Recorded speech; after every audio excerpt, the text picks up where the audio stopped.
Сайн хүмүүстээ анализ сайн хөтөлбөрийн энэ 7 оны дугаар үзэж та бүхэнд хүрч байна. Өнгөрсөн 7 дөрвөн үйл явдлын онцлог мэдээллийг томилон хүргэхээр эсвэл сэтгүүлч Батцуран Гамбайрнаар ажиллаж байна. Тэр өнгөрсөн 7 улс орны хэмжээнд олон чухал үйл явдал өрнөсөн, үргэлжилсэн 7 хоног байлаа. Сонгуулийн тухай бол шударга сэвслийн зүгээс өргөн мэдүүлсэн сонгуулийн тухай бол ямар зүйлийг онцолж байгаа гэдэг энэ дэр мэдээлэл өгөөч. Тэгэхээр 2016 оны сонгуулиуд шударга сонгуул болох хэвээр энэ чухаараа Монгол Ардын хувьсгалт намзаа тэр дотор шударга сэвслийн бүлгээс үл сонгуулийн хуулийг өргөн барьсан байгаа. За шударга сэвслийн бүлгийн сонгуулийн үед бол Монгол Улсын сонгуулийн тогтолцоо 38 байсан буюу Монгол Улс нэг тойрог гэсэн зарчмаар явсан зөв гэж үзэж байгаа. За энэ сонгуулийн хуулийн онцлог заалтаас нь дурдах юм бол одоо сонгуульд нэр дэвшиж байгаа нэр дэвшиж чагсаалтаар нэр дэвшиж байгаа хүмүүсийг одоо тухайн улс төрийн нам бус ард түмэн эренбэлдэг байх нь чухлаа. Энэ үл шударга зарчим гэж үзэж байгаа.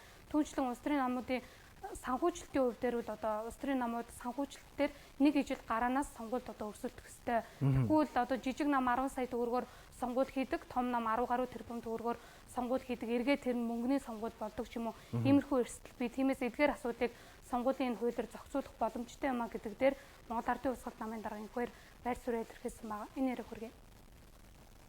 Намын нийслэлийн жагсаалтанд орж байгаа хүмүүсийг бол намын дугуулах биш тухайн хүнийг дугуулууд яасан. Тэр утгаараа нөгөө шууд сонгогдно гэдэг зарчим бас тэрэнд биелэх бах. Сонгуульд амжилттай оролцоо тодорхой хэмжээний бас ардынхаа дэмжлэг авсан намуудыг төсвөө санхүүжилдэг болов яасан. Тэгэхгүй өнөөдөр хувь хүмүүсээ санхүүжээд эргээ тэр хүмүүсийнхаа барьцаанд намууд ороод тэгээд тэр төсвөөс авсан санхүүжилтээс бүр хэд дахин илүү баялгаа тэр хүмүүст тэр хувь хүмүүст олигархуудад өгöd байгаа. Энэ тогтолцоог засъя. Тэгэхээр ард түмэндээ харин тэр баялгаа өгье. Ард түмнийхээ татвараар бага хэмжээгээр нь намуудаа санхүүжүүлж хинээс мөнгө авч ийн тэрнийхээ өмнө хариуцлага хүлээдэг шүү дээ. Хар машинаар тоолохын хажуугаар гар тоолгоор хяналт хий. Тэгээд эцсийн одоо ямар нэг энэ хоёр тоо зүрх юм бол гар тоолгын зарчим дэмжигдэх ёстой гэж. Дээр нь улсын хурлын гишүүн сонгогдсон бол тэгэх юм бол тэр хүн улсын хурлын гишүүн болсныхаа дараа ямар нэгэн нам руу өөр нам руу орох юм бол мажоритар тойрог сонгогдсон байвал дахин сонгуул зарлая. Намын жагсаалтаар сонгогдсон байвал дараачийн хүн шууд ордог болоё гэх. Ягаад гэвэл тэр чинь нөгөө сонгогчтой хуурчаад байгаа байхгүй юу?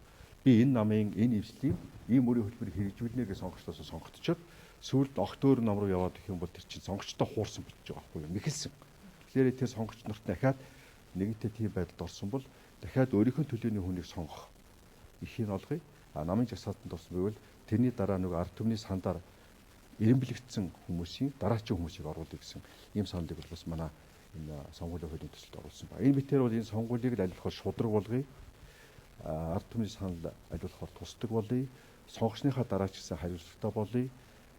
Санхүүжилтийн хөөсвөрийг бол цэвэр одоо ард түмний төсвийн дэмжлэг гэдэг чинь бол цэвэр мөнгө байхгүй юу? Олигархуудын санхүүжилт чинь бохир мөнгө байхгүй юу? Бохир мөнгөөс улс төрөө цэвэрлэж цэвэр мөнгө рүү шилжүүлээ.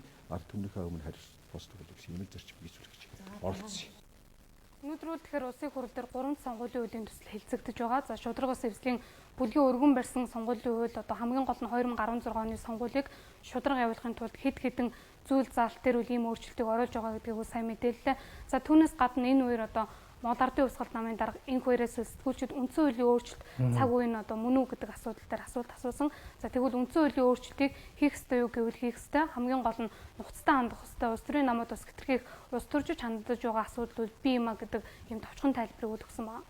Тэгэхээр яг үндсэн хуультай холбоотой асуудал бол өнгөрсөн 7 хоногт бас мэдээж хэрэг одоо эрх хэрэгчдийн гол одоо анхаарал хандуулж байгаа асуудлын нэг яах аргагүй байсан. Өөрөөр хэлбэл эрх баригчид үндсэн хуулийг бол өөрчлөхийн тулд нэлээд улаан одоо зүтгүүлж байгаа. Тодорхой улс төрийн намуудын дэмжлэгийг авахын авах талаас бол тодорхой ажлуудыг санал асуулгуудыг бас хэрэгжүүлж байгаа гэсэн мэдээлэлүүд үндсэндээ гарч ирсэн.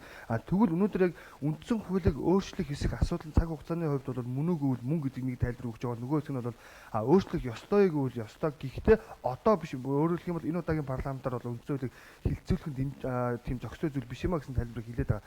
Тэгвэл сөрөг хүчнийхний зүгээс үндсэндээ эрх баригчид буюу ардчилсан намынхаа үндсэн хуулийг ингэж өөрчлөхөөр улаарч байгаа нь эргээгээд одоо энэ хууль болохгүйтэй байгаа биш. Ардчилсан намын дотоод энэ зөрчилдөөн буюу өөрөөр хэлэх юм бол ардчилсан намын фракц хоорондын зөрчил нь эргээгээд үндсэн хууль руу гээд үндсэн хуулийг буруутгахны шалтгаан болоод байгаа учраас энэ алдаагаа ардчилсан нам эхлээд үндсэн хууль руу биш дотоод зөрчлөө зассныхаа дараа үндсэн хуулийн тухай ярих нь илүү зохимжтой гэсэн тайлбарыг хийгээд амжсан шүү дээ. Энэ тухай мэдээлэлээс бол тэгэхээр Монгол улс 23 жил мөрдсөн үндсэн хуулиа өөрчлөхийн тулд бол одоо заавал цаг үе нь одоо за тодруулж хэлэх юм бол дараагийн парламентод эрүүл тогтолцоог бүрдүүлж өгөх ёстой гэж хувь санаа ашиглаж гишүүд үзэж байгаа. Тэгвэл энэ асуудалтай холбогдуулаад өнгөрсөн 7 хоногт Монгол Ардын намын бүлгийн хурал дээр хэд хэдэн асуудал яригдсны нэг нь үндсэн хуулийн өөрчлөлтийн асуудал байсан.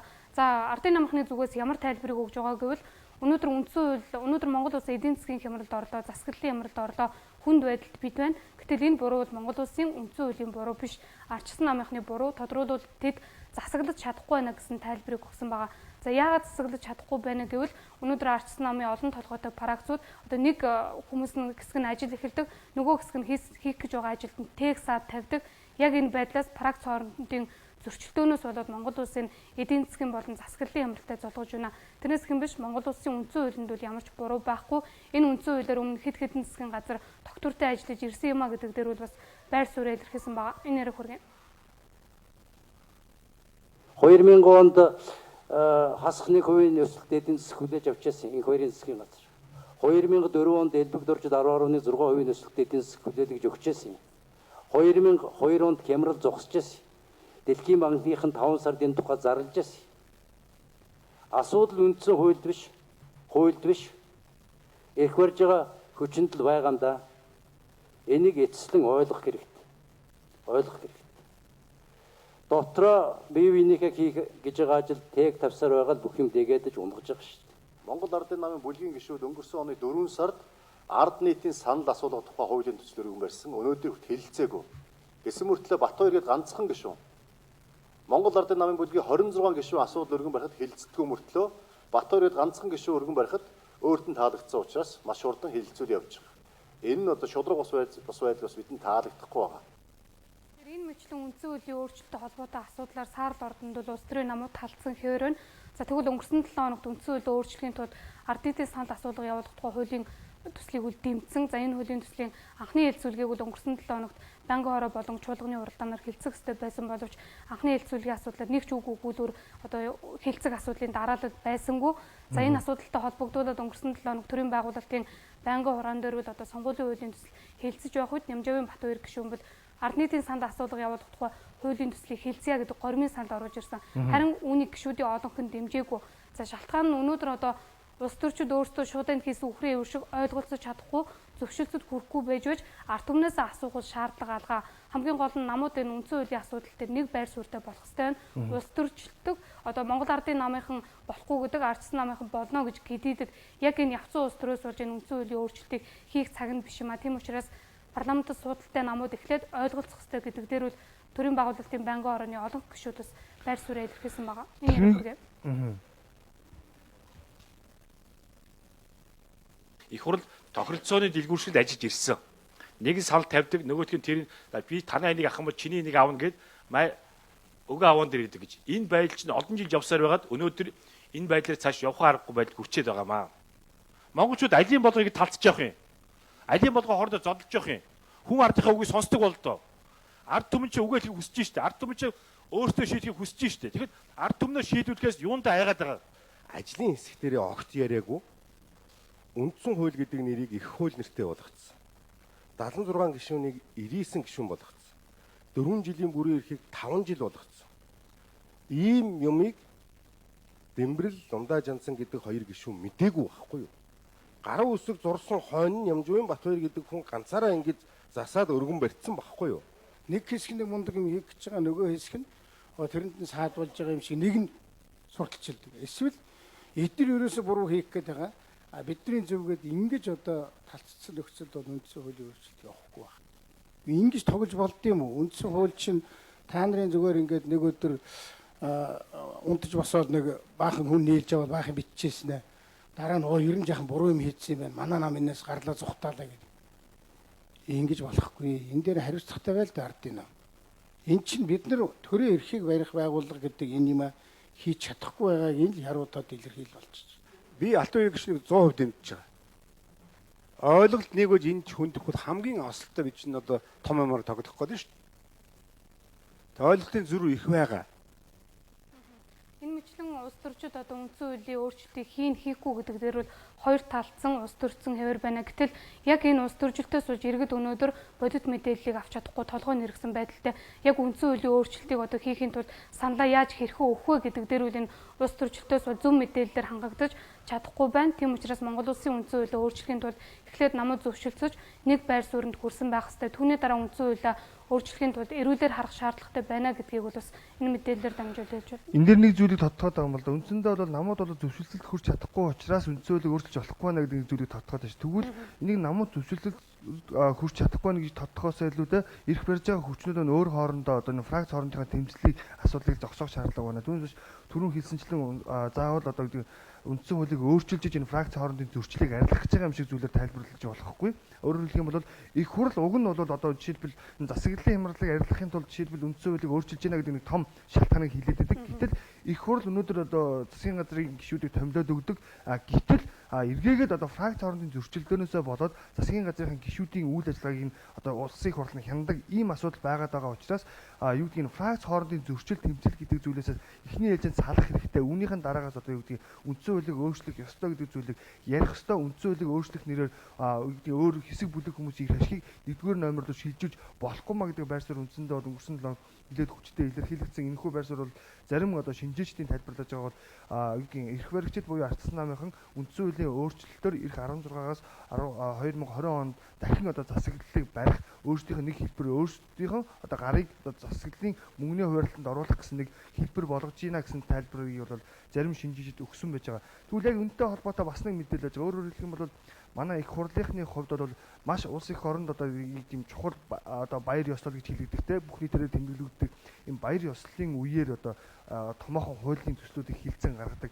Энэ нь одоо өнгөрсөн одоо болж байгаа үйл явдлаас тод харагдана. Өөрөөр хэлэх юм бол улсын их хурлын чуулганы намрын чуулганы ерөнхийдөө бол гол хуулиуд нь ихэвчлэн 11 12 сарууд ордог. Гэтэл эдгээр хуулиуд нь болохоор он дамсан хууль одоо хилцэхэд төвөгтэй байдаг. Өөрөөр хэлэх юм бол төсвийн өмнө тухайн хуулийг анх батлан гаргахдаа тухайн одоо эх оных нь 11 сарын 15-ны дотор батлан гаргана гэсэн хуулийн заалттай.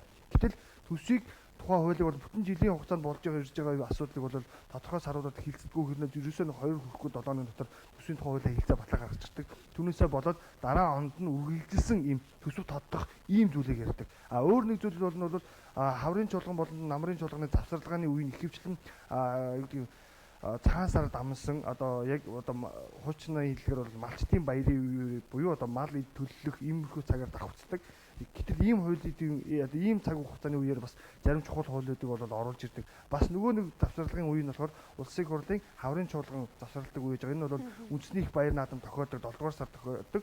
Тэгэхээр энэ үед бас чухал гэж хэлэгдэх томоохон одоо хуулиудыг бас чимээгүйхэн одоо олныг одоо баяр руу анхаарлаа хандуулсан үеэр нь далимдуулж оруулж ирж хилцдэг. Ингэхдээ цаг багтахгүй байна гэдэг шалтгаанаар шүн түл хүртлээр хилцээд ард түмэн унтсан агуур гол хуулиудаа араас нь оруулж ирж баталдаг гэсэн юм шүүмжил байгаа шүү дээ. Тэгэхээр хууль одоо бөөгнөрүүлж халтуурдаг гэж хэлхийн учир нь өнөөдөр бол хуулийг хилцэх хангалттай хугацаа бол улсын хурлд бий. За харамсалтай нь одоо бусад үедээ албан тушаал сандал ширээний хэрүүлийн асуудлыг ярьж гад. За яг цагийг нь тулгаж аваад хуулийг бөөгнөрүүлдэг асуудал өнөөгийн парламентын гол одоо анхаарах ёстой асуудал нь байна гэдэг дээр гишүүд өөрсдөө бас санал нэг юм байна. За тодруулж хэлэх юм бол өнгөрсөн баяр наадмын үеэр ч гэсэн халах голын чөлөө төс байгуулах улсын хурлын 75 дугаар тогтоолыг баталчихсан. За түүнээс гадна 2016 оны төсвөө хүртэл хугацаанд нь амжуулж баталж чадаагүй. За шөнө дөлөөр одоо гишүүд өөрсдөө сууж аваад баталсан, цаганд давчуу байсан. Энэ ч утгаараа одоо улсын төсөв алдаатай батлагдсан гэдэг шүүмжлэг сөрөг хүчний бүлгийн зүгээс өгдөг. Тэгээ эндээс харахад улсын хурл одоо шөнө дөлөөр эсвэл баяр наадам далимдуулж хууль гүйлгдэг байдлаа бол засах хэрэгтэй. Тэгэхээр иргэдийн эрх ашигт нийцсэн нөгөө хуулийн төслүүд маань батлагддгүй. За хүмүүс яг баяр наадам түрүүнд хэлсэн шүн дөлөөрүүд өөр ташигтай хуулийн төслүүдээ иргэдэд мэддэхгүйгээр ингэж батлах явдал, удаарах явдал газар авч байна гэдэг дээр бас улсын хурлын гишүүд өөрсдөө байр суурь илэрхийлсэн байна. Нэрэг хүргэн. Одоо ганцхан жишээл татыг халах гол бүсийн тухай тогтоолыг юу яасан шүү дээ. Төрөөчийн чуулганы яг хаах өдөр нь батлуулсан шүү дээ. Чинь бүр хааваас нь 1 сард гар үсэг зурсан шүү дээ. Үндсэн хуулиндаа өөрчлөлтөө оруулаа гэдэг. Тэгээ бүтэн жил унтаж жагаад одоо ерөөсөө нэг сар хагасын зай үлдэж штэ. За 2 сарын зай үлдэж байна. Тэгэл энэ 2 сарын дотор одоо ингээл ард нийтийн санал асуулга явуулаад үндсэн хуулийнхаа журмын тухай хуулийг өөрчлөө. Тэгээд үндсэн хуулиа өөрчлөн гэж байгаа юм чи. Аль нь ч бүтэхгүй. Тэгэхээр үндсэн хуулийг 3 хоногийн дотор бид нэр өөрчилж чадах 40 өөрчлөлт байна шүү дээ. Ийм утгагүй юм л явж байгаа байхгүй. Хайрын 5 тэрбум төгрөг. Баяр наадмын өмнө хууль батлаа, хардлага сэрлэг их явдаг. За үүнийг би бас үгүйсэхгүй. Гэнт хүчээр орж ирээд батлаад явдаг асуудал бас байдаг тий. Тэгэхээр их хурлын үйл ажиллагаа тогтмол жигд явсан тохиолдолд тухайн одоо намар хаврын чуулганы сүүл рүү ингэж олон хууль нэг дор оруулж батлуулах асуудал байхгүй л дээ. Тэгээд одоо намрын чуулган бас үр дүнтэй байгаасаа гэж одоо хэлмээр байна. Одоо тэгэхээр жишээлбэл нэг зүйл байна л да. Мэдээч хэрэг одоо 2 он солигдох мөчөөс өмнө бол магадгүй одоо үндсэн хуулийн өөрчлөлт ч гэдэг юм уу, сонгуулийн тухай хуулийн өөрчлөлтийг ч гэдэг юм уу, эдгээрийг баталж амжихгүй байж болно. Тэгвэл юу гэдэг нь хаврын намрын чуулган завсарлах, хаврын чуулган шилжих энэ хугацаанд бас чухал өөр бас хуулиудыг эдгээр оруулж ирж магадгүй. Тухайлбал 5-7 асуудлыг оруулж ирж магадaltaй гэж байгаа. Нөгөө талгаар бол олонний хардаж байгаа нэг зүйл нь гацууртын ордын бас асуудлыг оруулж ирэх магадaltaй гэсэн зүйлүүдийг ярьж байгаа. Түүнээс гадна манай улсын одоо гадаад дотоод ирэх ашигт нийцсэн маш олон хуулийн төслүүдийг жишээлбэл одоо намрын чуулганы төгсгөлөөр буюу хаврын чуулганы ихэнд одоо яг энэ цагаан сар залгахтай ч юм уу, цагаан сар дуусны дараа ч гэдэг юм. Ард түмэн нөгөө нэг ерөөсөө энэ биднэрт хамаатай ямар хуулийг баталж ийн гэж тэрэнд анхаарал хандуулахаас илүүтэй нөгөө баяр наадамдаа анхаарал хандуулсан. За би өнөөдрийн маргаашхан одоо ахуй амжиргааны юмыг яаж зохицуулах вэ гэдэг зүйл дээр анхаарал хандуулсан байгаа үед нь улс их орны буюу иргэдийнхэн ирээдүйд нөгөө хэрэгтэй хуулийн төслүүдийг нууцаар баталчихдаг ийм асуудлыг шүүмжлээд байгаа юм л да. Тэгэхээр энэ дээр бас нэг асуудал яригдсан гишүүд шүүмжилсэн. За ямар асуудал вэ гэхээр өнөөдөр одоо аливаа хуулийн төслийг улсын хурлын дарга одоо сөрөг хүчний бүлэг өргөн барьсан байна уу, аль эсвэл эрх баригч намын гишүүд өргөн барьсан байна уу гэдгээр нь ялгуурлаж байна. За тодруулж хэлэх юм бол сөрөг хүчний бүлгийн одоо гишүүдээс өргөн барьсан хуулийн төслүүд дандаа араар явдаг, хилцэгддэггүй энэ байдал бас байна. Дээрээс нь улсын хурлын гишүүн бүр баг нэг хуулийн төсөл өргөн барьдаг. Гэтэл тэрийгэ эргээд ингээ улсын хурл дээр батлах гэхээр чиний миний хуулийн төсөл гэж нам эвслээрээ талцдаг. Яг энэ байдлаас болоод энэ хууль батлах үйл ажиллагаа бол доголдоод байна. Тийм учраас энэ шүн дөдөр хууль гүйлгдэг, овооруулдаг, хуулиа чанартай зөв батлаж чаддаггүй энэ байдал бол өнөөгийн улсын хурлын бас тулгамдсан асуудал муу зам болоод байна. Тиймээс энэ дээр бас анхаарал хандуулах шаардлага бий юмаа гэдэг дээр бол хууль баталдаг гишүүд өөрсдөө бас шүүмжилтэд хандж байгаа юм. Өөр нэг зүйл бол гишүүд болгон одоо дур мэдэнч гэдэг юм одоо мэдээж эрх мэдлэгийн хүрээнд бол хуулийг одоо өргөн мэдүүлдэг. Гэтэл өмнө нь бол чи өдрөөс анализ том хөтөлбөрөөр онцлог хэлж байсан шүү дээ. Монгол улс 140 гаруй хөгжлийн бодлогыг өмнө батлан гаргачихсан байдаг. Тэгвэл өнөөдөр одоо гишүүн болгоны өргөн барьсан хуулийн төслүүдийг аваад хилцэх юм бол үзэх юм бол өнөөдөр заавал шаардлагатай хилцэх ёстой хуулиуд дотор энэ дотор одоо маш цөөхөн байдаг. Тэгснээс гишүүд саналаа нэгдээд нэгдсэн нэг хуулиудыг өргөн барьдаг байвал яасан юм бэ? Өөрөөр хэлэх юм бол сонгуулийн тухай хууль дээр ингээд өмнөх 7 хоногуд бол 3 ч одоо гишүүдийн санаачлагтай нэрийн дор одоо 3 хууль орж штэ. Тэгвэл үүнтэй яг адилхан юу гэдэг энэ чинь нэг л хууль учраас улс төрийн намууд маань тодорхой хэмжээнд санал бодлоо нэгтгэхэд нэг хуулийн төслийг чанартай нэг хуулийн төслийг өргөн мэдүүлчих юм бол өөрөөр хэлэх юм бол шудраг сонгуулийн хуулийг өргөн мэдүүлж чадах юм бол шудраг сонгуул болж чадна л гэсэн асуудлыг хэлээд байгаа шүү дээ. Тэгэхээр энэ иргэдэд хүлээлт үүсгэсэн хуулийн төслийг бас улсын хурал дээр хэтэрхий намчирхаж байна, устөржүүлж хэлцэж байна. За тодруулж хэлэх юм бол өршөөлийн хууль дээр ихэд зөвхөн өршөөлийн хуулийг хэлцэх гэж энэ парламент 3 сарын хугацаа үнэлсэн. Тэгээ эндээс харахад энэ хуулийг бас хэлцэх явцдаа ус төржилтөөсөө салж яг тухайн хуулийнхаа одоо гүнд нь орж энэ хууль хэрэгтэй юу хэрэггүй юу гэдэг дээр анхаарал хандуулах шаардлага бий юмаа гэдэг асуудал бас байна. Энэ мэтлэг асуудлууд мэдээж хэрэг эрт 7 хоногт үргэлжлээд яригдана. Өөрөөр хэлэх юм бол өнгөрсөн 7 хоногт хилцэгдсэн асуудлуудын зарим шийдэл нь бол эрт 7 хоногт этлэгдэн тодорхой болно, харин зарим нь он дамдал үргэлжлэн яригдах хаа гэсэн тамгийг дэвшүүлж байгаа. Тэгэхээр анализ том хөтөлбөрийн маань энэ хэсгийг энэ хүрээд өндөрлөж байна. Хэсэг хугацааны дараа эргээд студидд уулзъя.